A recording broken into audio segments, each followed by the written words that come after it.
January 17th, 1945, the Ardennes Forest, Belgium. The fog hung low over the frozen earth, like a burial shroud. Snow fell in slow, deliberate curtains, muffling the world beneath a silence that felt almost sacred.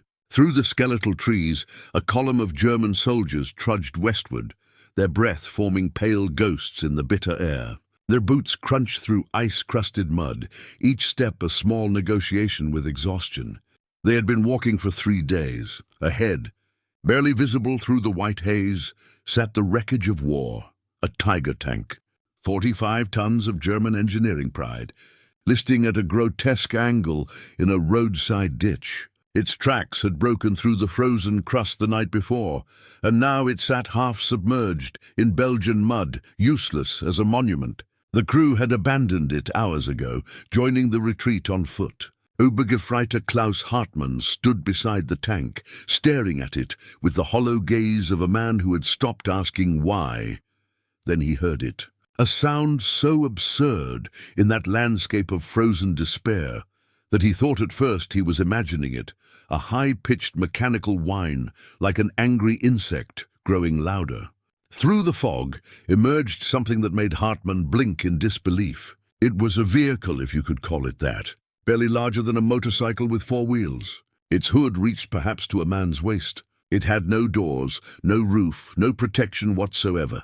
And painted on its olive-green side, almost mockingly small, was a white star, an American Jeep.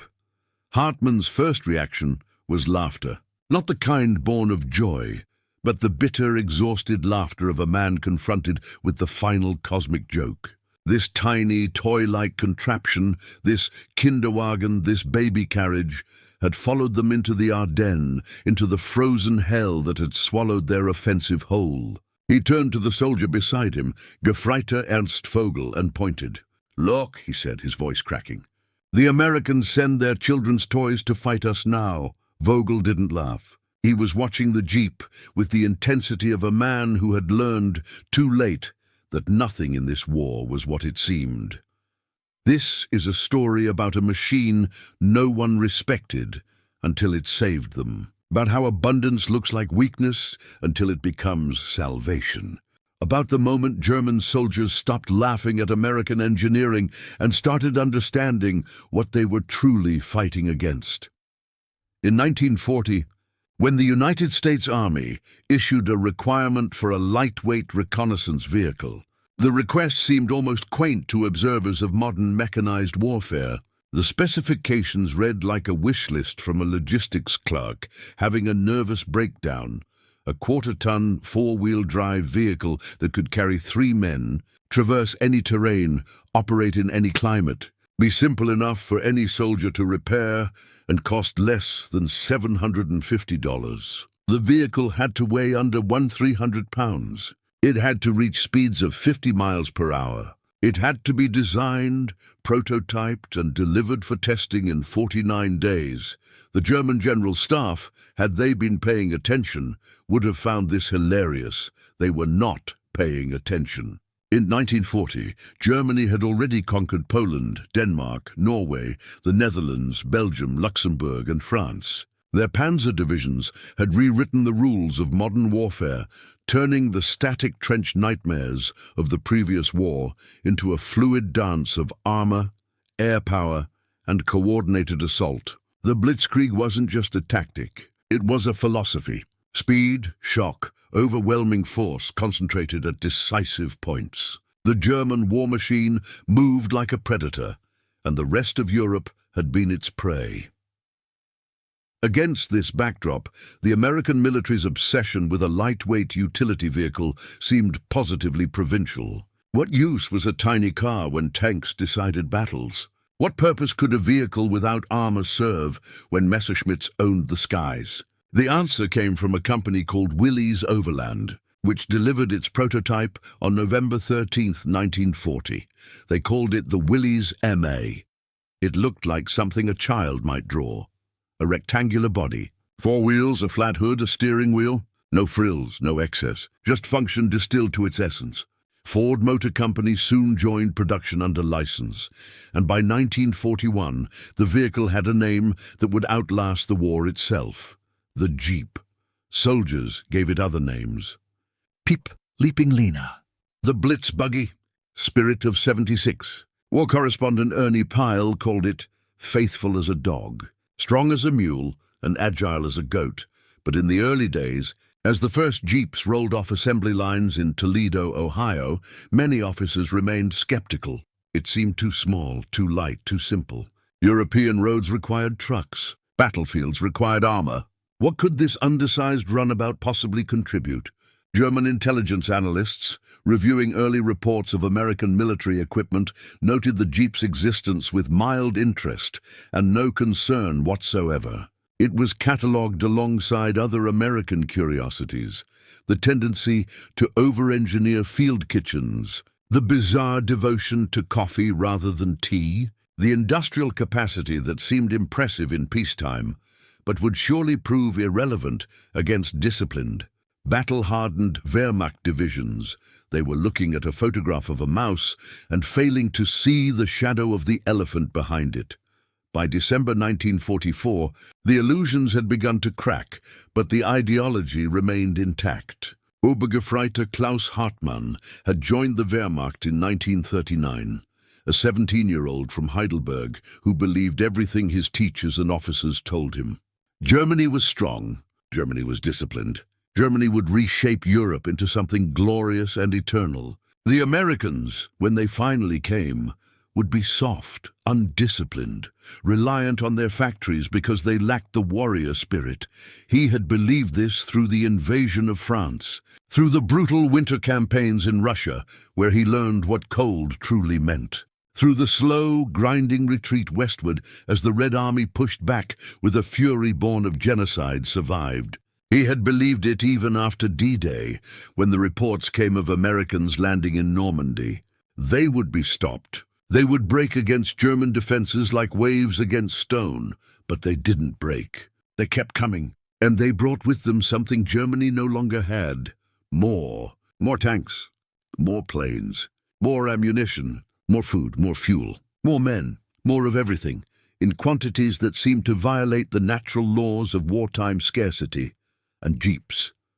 God in heaven. So many Jeeps. Hartmann first saw one in France in August, during the chaotic retreat from the Falaise pocket. His unit had been moving at night, trying to avoid the fighter bombers that owned the daylight sky. They heard it before they saw it, that distinctive high-pitched engine sound, somewhere between a whine and a growl. Then it appeared, racing down a farm road at impossible speed, 3 American soldiers aboard, the driver steering one-handed while eating something from a can.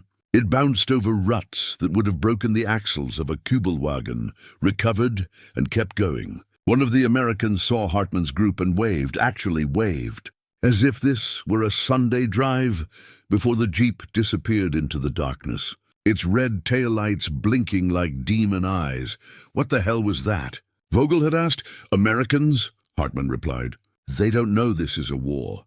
But standing in the Ardennes 5 months later, watching that same absurd vehicle approach the stranded Tiger tank, Hartmann was beginning to understand a different truth. Perhaps the Americans knew something Germany had forgotten. The Jeep stopped 20 meters from the Tiger. 2 American soldiers climbed out, both wearing heavy winter coats that looked new, warm, and dry, luxuries Hartmann hadn't experienced in months. One was tall and lanky, the other shorter, broader.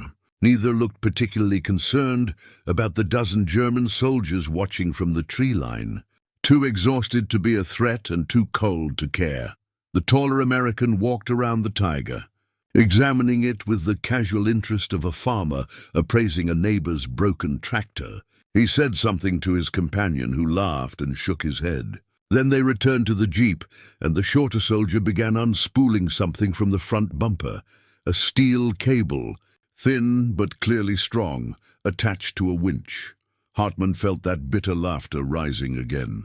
He stepped forward, his hands raised to show he held no weapon. "You cannot be serious," he called out in his careful schoolbook English. The taller American looked up, surprised but not alarmed. You speak English? Yes, and I tell you that small car cannot move this tank. This is Tiger, 45 tons. Your toy will break, the American smiled. It wasn't a mocking smile, Hartman realized. It was almost sympathetic. Yeah, the soldier said. That's what my CO said too. But orders are orders. We're supposed to clear the road. He paused, then added, you guys should step back. If something breaks, cable's gonna snap like a whip, Hartman translated for Vogel and the others. They watched, clustered at the edge of the forest, as the Americans attached the cable to the Tiger's towing shackle. The shorter soldier returned to the Jeep and engaged the winch. The cable went taut. The Jeep's engine sound changed, dropping to a lower, laboring growl. Nothing happened. Hartman felt vindicated. See, the laws of physics still applied. Mass and weight and force still mattered. A tiny vehicle could not move The Tiger shifted. It was small at first, barely perceptible. A slight rotation, the hull moving a few centimeters in the mud, then more. The Jeep's wheels bit into the frozen ground, finding purchase. The winch kept pulling, steady and relentless. The Tiger began to slide, slowly, grudgingly, like a sleeping beast dragged from its den. The Jeep's frame shook with the effort, but it held, and kept pulling. 5 minutes later, the Tiger sat back on level ground. Still dead and useless, but no longer blocking the road, Hartman stood in silence, watching the Americans disconnect the cable and rewind it. The shorter soldier patted the Jeep's hood with genuine affection, the way a man might pat a loyal horse. They climbed back in, and the taller American looked over at the Germans one more time. "Hey!" he called out. "You guys need a ride somewhere?" Village down the road's got a POW collection point. Hot soup, probably. For a long moment, Hartman didn't answer. He was thinking about the Tiger tank, pride of German engineering, designed to be invincible. And he was thinking about the little American Jeep that had just dragged it from the mud like it was nothing. Not through superior design or overwhelming power, but through simple, dogged utility. Through being exactly what it needed to be, nothing more and nothing less. He thought about the cable stored on that front bumper, ready for any contingency. He thought about the American soldier eating from a can while driving at speed through enemy territory, as if hunger and haste were problems that could both be solved simultaneously. He thought about the warmth of their coats and the casualness of their offer, hot soup for prisoners, as if abundance were so natural that even enemies could share in it. "Yes," Hartman heard himself say. "Yes, we need a ride." The Jeep became something else in that moment. Not a vehicle, but a symbol. A key that unlocked understanding. Production numbers tell part of the story.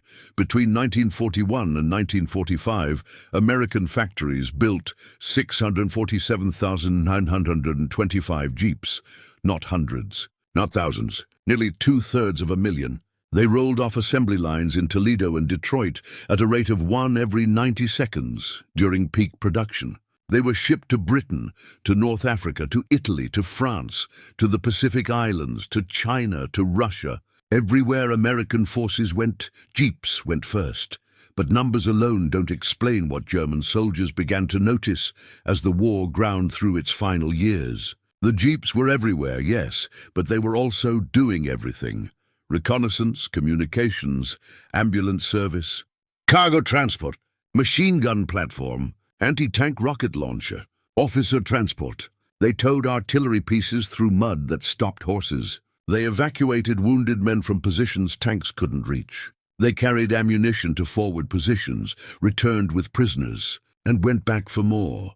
In the North African desert, Jeeps mounted with 50 caliber machine guns hunted Axis supply columns across hundreds of miles of wasteland. British long-range desert group commandos called them the best small fighting vehicle ever built. In the Pacific, Marines drove them through jungles where roads didn't exist, using them to haul supplies up mountainsides and wounded men down. In Italy, they navigated mountain tracks so narrow and steep that German officers examined the tire marks afterward and refused to believe a vehicle had made the climb, and they could be repaired by anyone, anywhere with basic tools. German mechanics, accustomed to the precise engineering tolerances of Wehrmacht vehicles, were astonished by the Jeep's brutal simplicity. Everything was accessible. Everything was repairable. If a part broke in the field, a competent soldier could replace it in minutes with minimal tools. The engine was so straightforward that captured German mechanics, asked to evaluate the design, initially assumed they were looking at an incomplete schematic. "Where is the rest?" One engineer reportedly asked a British interrogator in 1943, studying a Jeep's engine diagram. "That's all of it," came the reply. The engineer frowned. "But it is too simple." "How does it work reliably?" "Because it's simple."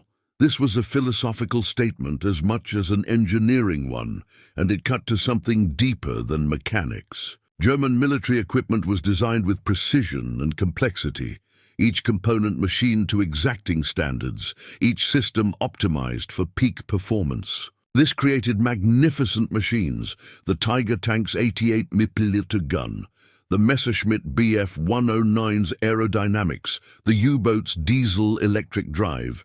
But it also created vulnerability. Complexity requires expertise to repair. Precision requires specialized tools. Optimization for peak performance often means fragility under suboptimal conditions. The Jeep rejected all of this. It was designed not for perfection, but for good enough, everywhere, always. It would never be the fastest vehicle, or the strongest, or the most comfortable. But it would start in Arctic cold and desert heat. It would run on poor quality fuel. It could be fixed by a mechanic or a cook or a clerk with a wrench in 30 minutes. It embodied a philosophy German soldiers began to recognize with creeping unease. American abundance wasn't just about quantity. It was about accepting imperfection in service of overwhelming presence. It was better to have 1,000 simple machines everywhere than 100 perfect machines in the right places, because the right places kept changing, and quantity had a quality all its own. Ernst Vogel saw this most clearly. Before the war, he had been an engineer at Daimler-Benz, working on diesel engines for commercial trucks. He understood machinery the way a poet understands language, intuitively, completely. When he was conscripted in 1940, the army made him a vehicle mechanic, maintaining the Kubel wagons and trucks that kept German units mobile. By 1945, maintenance had become a nightmare. Spare parts were scarce. Manufacturing tolerances had declined as German industry struggled under Allied bombing. Vehicles broke down constantly, and Vogel performed miracles with wire, ingenuity, and prayers to a God he wasn't sure existed. He kept equipment running through sheer, stubborn expertise, but he knew it was futile. For every truck he fixed, 2 more broke beyond repair. When Hartmann and 5 others climbed into that American Jeep, 3 in the back, 2 clinging to the sides, 1 in the passenger seat beside the driver. Vogel ended up perched on the rear left fender, holding onto the frame with both hands. The ride to the village was rough, the Jeep bouncing over frozen ruts at speed, but Vogel wasn't thinking about comfort. He was thinking about the machine itself, the suspension, the 4-wheel drive, the power-to-weight ratio, the way the driver shifted gears with casual confidence, never worried about breaking something. The cable winch mounted to the front bumper, always ready. The jerrycan brackets on the rear, carrying extra fuel and water. The rifle mounting on the dashboard. The complete absence of anything decorative or unnecessary. It was beautiful, Vogel realized. Not in the way a cathedral was beautiful through aspiration and ornament. Beautiful in the way a hammer was beautiful, through perfect marriage of form and function. The American driver noticed him staring. "You like her?" he asked, patting the steering wheel. Vogel's English was poor, but he understood. "It's good," he managed. The driver grinned. "Damn right. This baby's pulled me out of more shit than I can count." He was young, maybe 22, with an accent Vogel couldn't place. "Had her since Normandy. Same Jeep, whole time. Oil changes, new tires twice, replaced the clutch once. That's it.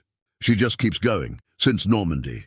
Vogel did the math. 7 months of continuous operation, through one of the most intensive military campaigns in history. And this soldier spoke of the vehicle like a trusted companion, not a piece of equipment wearing out toward inevitable replacement.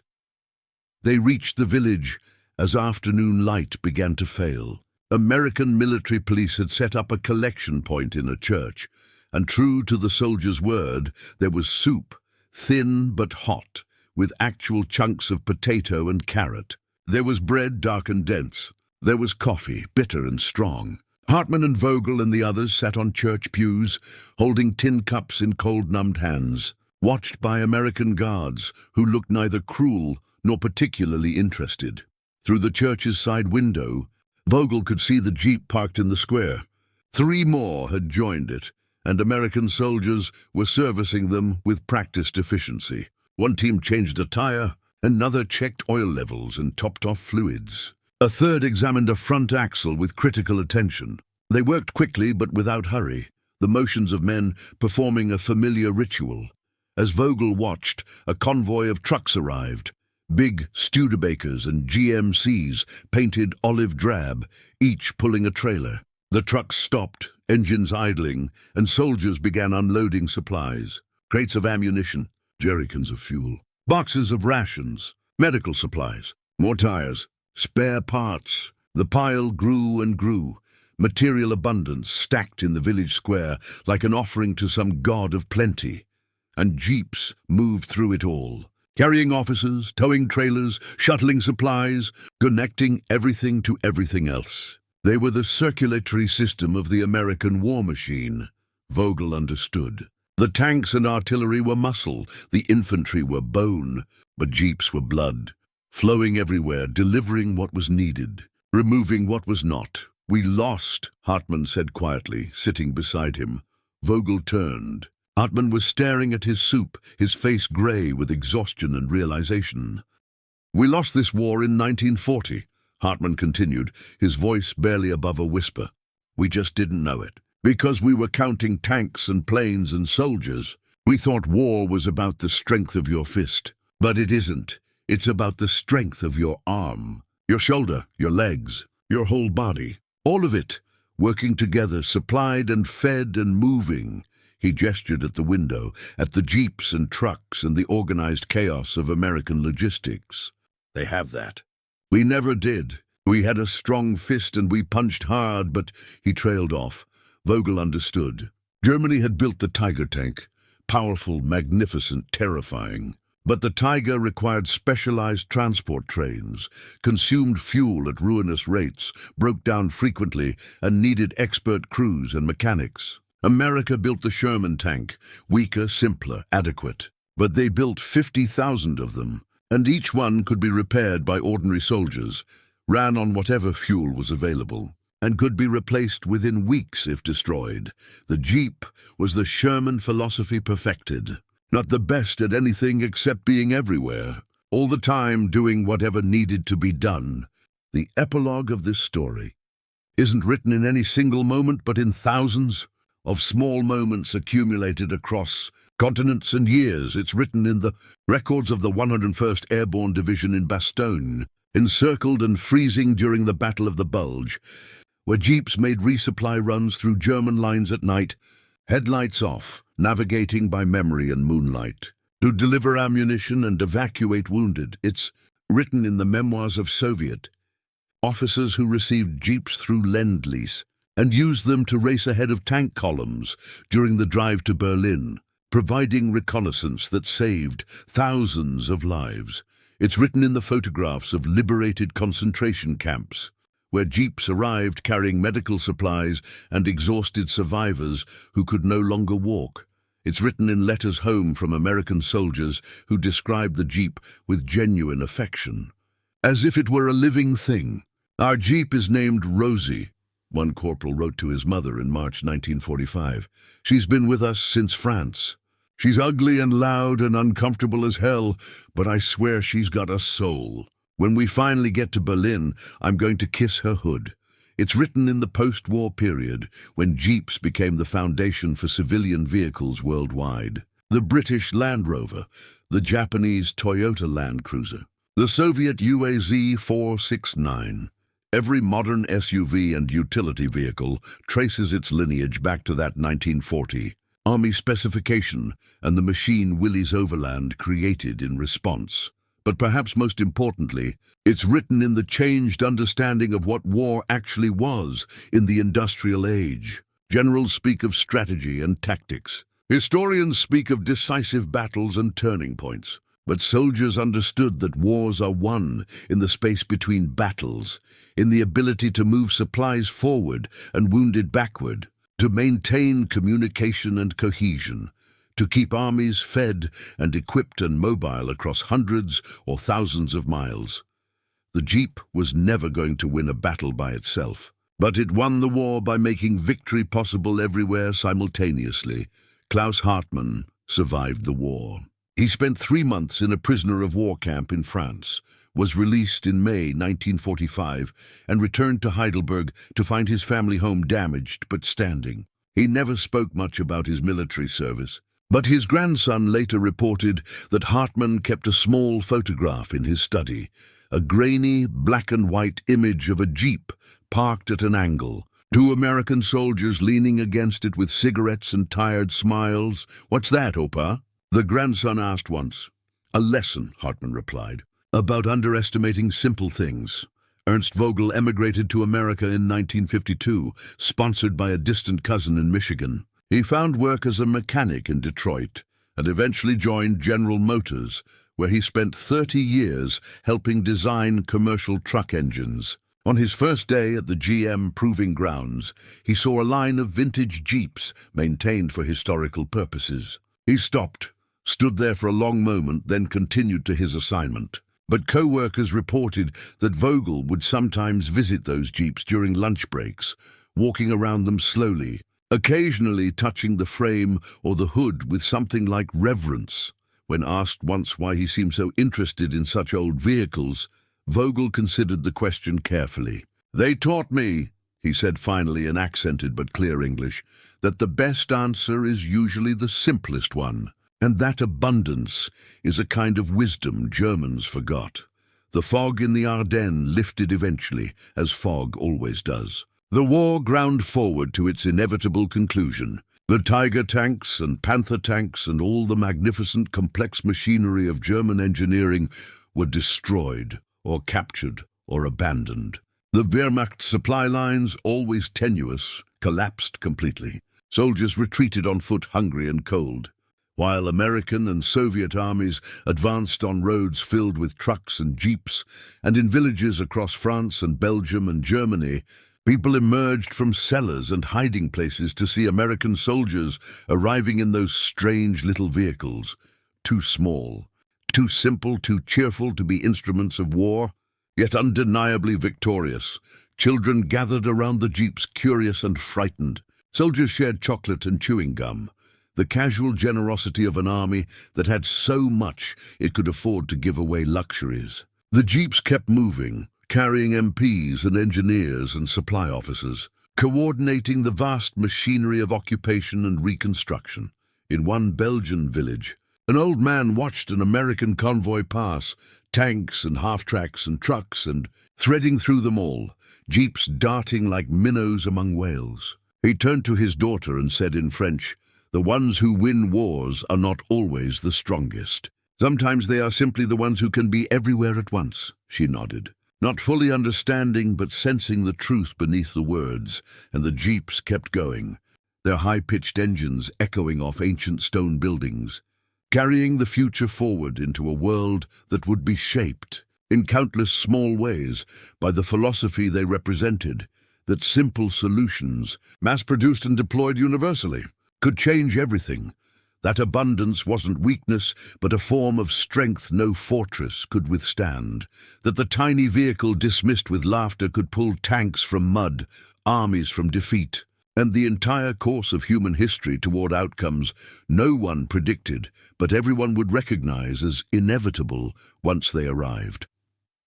The Germans had laughed at the Jeep, but the Jeep had the last word, spoken not in any language, but in the universal tongue of presence, utility, and relentless, uncomplicated there-ness. It had been everywhere, done everything, and in doing so, written itself into memory not as a weapon, but as something stranger and more powerful. a promise that the future belonged to those who could imagine simple answers to complex problems, who valued presence over perfection, and who understood that wars are won not by the strongest blow, but by the thousand small efforts that make strong blows possible. In the end, the Jeep didn't conquer Germany. It simply outlasted everything Germany built to stop it. And that was victory enough.